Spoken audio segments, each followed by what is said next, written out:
Hello world, Cozzy here with this week's roundup of Geek Movie news. Starting off this week with Django Unchained. Now, Tarantino's upcoming spaghetti western has a little bit more casting news, and there's 3 new names have joined the cast. Those names are Misty Upham, Anthony LaPaglia, and the RZA. Now, this is great for me. I think that, getting more confirmation of people who are going to be involved in this already fairly large ensemble cast is fantastic. And speaking of confirmation, a couple of weeks back I spoke about Joseph Gordon-Levitt, how he wanted a role, had been offered a role, but might not be able to actually take up that part. Well, it's been confirmed this week he will take up the part he has been offered in Django Unchained. So, yeah, a fantastic group of actors coming together for this new Tarantino film. If you weren't excited before, you definitely should be now. Some Clash of the Titans news, and although the new sequel to Clash of the Titans, which I've told you a couple of weeks back is going to be called Wrath of the Titans, won't hit cinemas until March of next year, Warner Brothers are already making plans for a 3rd movie in the series. Now, they are actually in negotiations currently with the writers of the next movie, Wrath of the Titans. That's Dan Mazzou and David Leslie Johnson. They're in negotiations with them to write the screenplay for a 3rd movie. So if this movie makes a lot of money like the first one did, expect a quick turnaround coming for the 2nd sequel to Clash of the Titans. According to Vulture, Warner Brothers are stepping up the casting for 300's prequel, Battle of Artemisia. Apparently they want Joel Edgerton to be the main guy, the guy who plays the main role in this prequel to 300, and that main role is the Athenian general and politician Themistocles. Now, Edgerton has had a couple of really outstanding performances this year, so I think this is a good move. If you haven't seen him in The Warrior in particular, which I reviewed, I'll just throw a link up there just in case you missed it, so you can pop out and watch that, then yeah, do go and watch him in it. He's fantastic. He's also very good in what was a terrible prequel to The Thing. He's one of the only good things in that movie. So yeah, he's proven himself as a very good character actor. I think this is a great move, and we'll have to see who fills the other leading roles. Once I know, as always guys, I'll let you guys know too. Yet more news this week coming out of Warner Brothers, and this time relating to the live-action adaptation of Akira. Now, apparently, a couple of people have been put forward for roles in this movie. Firstly, Keira Knightley has been offered a role. Now, no confirmation of what role yet, but is most likely she will probably be offered the role of Kai, who is the love interest of Kaneda, the main character.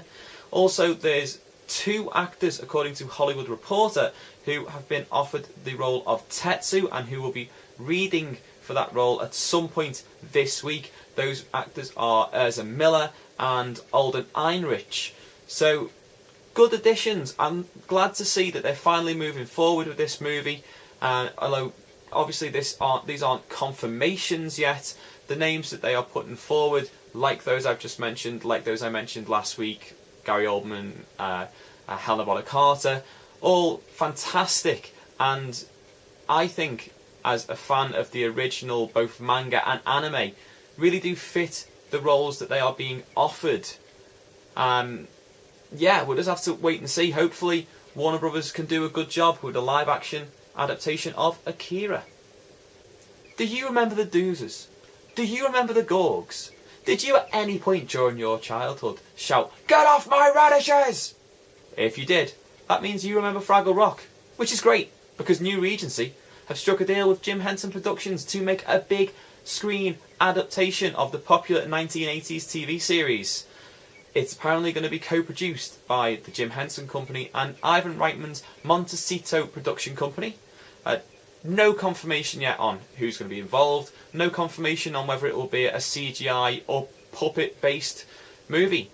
But this is good news. I was a huge fan of this as a kid, and I know a lot of you guys were, who I've spoken to, and a lot of my friends were.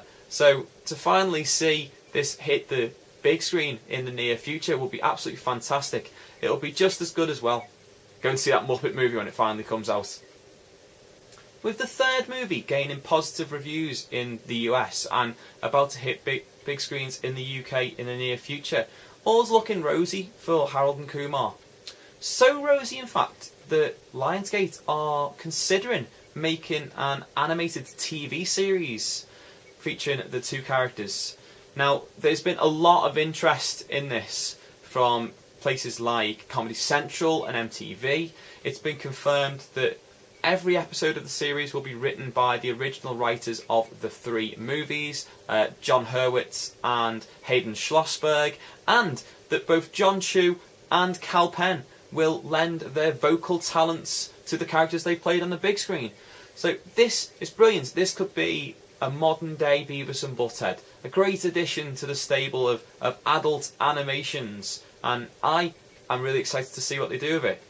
Let's hope that a network picks this up quickly and gets this into production, but in the near future we're going to see Harold and Kumar, the animated series. Goliath screenwriters J.D. Payne and Patrick McKay will be adapting 2009's book Boilerplate, History's Mechanical Marvel for Paramount Pictures and J.J. Abrams' Bad Robot. For those of you who don't know much about this, it was a character created in the year 2000 by the husband and wife comic book team of Paul Ginnan and Anita Bennett.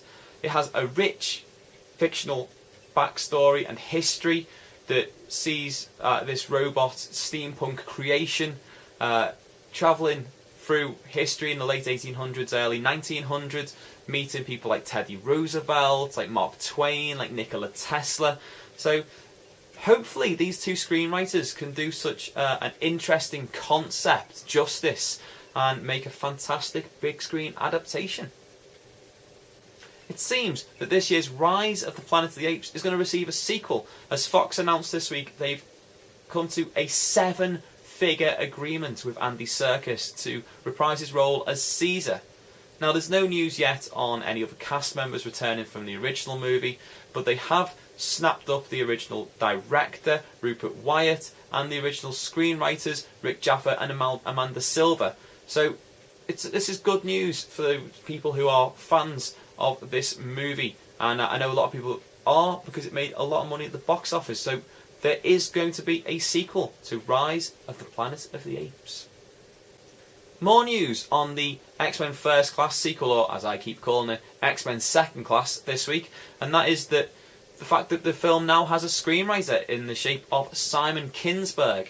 Now, for those of you who don't know, Simon Kinberg was the co-writer of X-Men The Last Stand, the third in the original cycle of X-Men movies, and obviously he knows the X-Universe, Marvel have worked with him before, and they've brought him back to write the screenplay for this sequel to First Class. For me, I'm not too sure about this. X-Men The Last Stand was the worst of the three original X-Men movies, in my opinion, and I would have liked to have seen someone else who wasn't involved with that terrible screenplay take up the reins for the sequel to what was a fantastic and best of any of the X-Men films yet. So, oh well, we'll just have to wait and see how this goes, guys. But yeah, X-Men Second Class has got a screenwriter. Some more news on the Star Trek sequel, and we all know it's not going to be called Star Trek 2, but it might have Benicio del Toro as its main villain. That's right, J.J. Abrams is apparently very, very adamant that Del Toro takes up the part of the main villain in this sequel to Star Trek. Now, no news on who he might be, but is it just me? Or do you think he'd be a fantastic Khan? Just saying. Exciting news for fans of 1980s sci-fi epic Blade Runner this week, and that is that Ridley Scott is going to direct a sequel. Yeah, that's right, not a remake, not a reboot, a direct sequel to Blade Runner. Fantastic. He was speaking to Speakeasy, where he confirmed this was going to happen. He also confirmed that he's looking for someone to help co-plot and co-write the screenplay to the movie, and it should be coming out in the near future. As a massive fan of the original movie, all I need to hear now is that Harrison Ford will be involved in some way, and I'll be a happy bunny. Finally this week, it looks as though another iconic cartoon character is going to get adapted to the big screen, as Sony has snapped up the rights to Popeye. Now, they've already signed up 2 of the writers who are involved with writing the Smurfs movie, Jay Sherrick and David Ron, to write the screenplay for this movie. And yeah, it's really going ahead. Production will be pressing ahead with a Popeye movie. Now, after I avoided the Smurfs movie like the plague, and unfortunately have been subjected to watching the original Popeye movie, I think I'm not particularly excited about this, and I will probably avoid this like the plague also. Right guys, that's all for this week's Geek Movie News. As always, if you like this video, there's a like button just there. You can click it and let me know you liked it. If you've got something to say, there's a comment box down there. You can leave a comment. I'll get back to you. Maybe there's some news that you've heard that you think should be involved next week's show.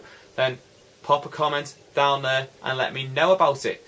If by any chance you're not following me on Twitter, there's a link in the description box. When you click on that, it drops open. There's a link there. You can follow me on Twitter. You can also become a fan of me on Facebook. Doing those 2 things means you'll always know what's going on in the world of geek movies, in the world of this channel, and when all the videos are coming out. You might even find out a little bit about the world of Cozzy also. If by any chance you've managed to miss last week's Geek Movie News, I'm going to pop a link up there. If you haven't yet seen the lovely review I did for the movie In Time, I'm going to pop a link up there. You can pop out and watch those too. And if you aren't subscribed to my channel, just on my face here, as always, is a subscribe box. You can click on my ugly mug and you get to subscribe to my channel. All my videos will appear in your subscription box. Thanks for watching guys, and until next time, au revoir.